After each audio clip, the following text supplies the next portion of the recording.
Hala, kayo pala yan. Yung mga kaklase ko nung high school, Ann at Lovely. Kumusta na kayo? Nakakaya ka, Kylie. Tapuan ka noon, tapos ngayon, sabedora ka na lang. Hello, classmate. Asan ka na? Dito na ako sa restaurant. Ang tagal mo naman. Hello, mate. Pasensya ka na kasi ang hirap magbabook sa Grab. Mate, balita ko, asinsado ka na. Isa ka na palang negosyante. Oo, nag-buy-an sila ko. Bonggang-bongga na ako ngayon. Hoy, ikaw. Balita ko, big time ka na rin ngayon. Huy, ano ka ba? Maritis ka talaga. Huwag mo nang alamin. Basta, busy-busy kasi ako ngayon eh. O siya na nga, tama na nga yung daldalan natin. Mag-order na tayo ng pinakamahal na menu nila. Amit, tika lang. Yung waitress parang pamilya sa akin eh. Oo nga, si Kylie. Yung parating top 1 sa klase natin nung high school. Waitress siya dito. Grabe, nakakahiya. Hoy, waitress! Halika nga. Kylie, ikaw ba yan? Ano nangyari sa'yo? Ngayon naniniwala na ako.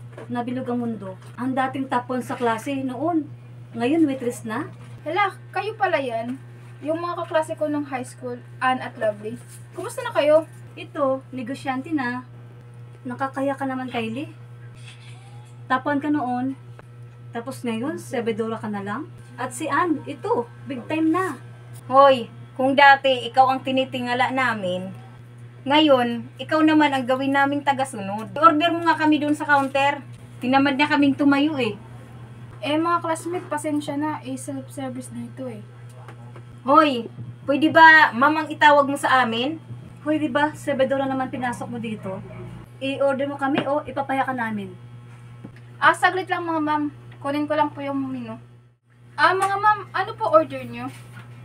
Kung ano ang pinakamahal dyan, bigyan mo kami tagi-isang order.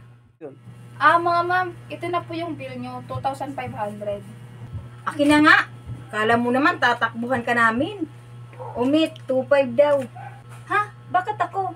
Ikaw naman ito nagyaya. Eh, ikaw yung negosyante, di ba? Eh, maliit naman yung kita ko doon. Di ba? Ikaw itong big time. Sabi mo, lagi kang busy. Busy ako sa kahahanap ng trabaho. Kylie, bakit? Anong problema? Itong dalawa po nating customer, wala po silang pambayad. Aba, lumang tugtugin na yan mga madam. Hindi kayo pwedeng umalis hanggat hindi kayo nagbabayad. Kung makahusga naman kayo sa waitress ko, wagas. Tapos ngayon, wala pala kayong mga pambayad. Kylie, sorry ah. Akala ko naman kasi ililibre ako ni Lovely. Kylie, sorry din. Akala ko kasi ililibre din ako ni Annie. Katapos nyo kung lait-laitin, wala pala kayong pambayad. Sige, ganun pa man, humingi kayo ng tawad, ako na lang magbabayad. Ako na lang magbabayad sa mga kinain nyo. Sana, magsilbing aral ito sa inyo na wag man lait ng tao, ano pa man ang katayuan ng isang tao sa buhay.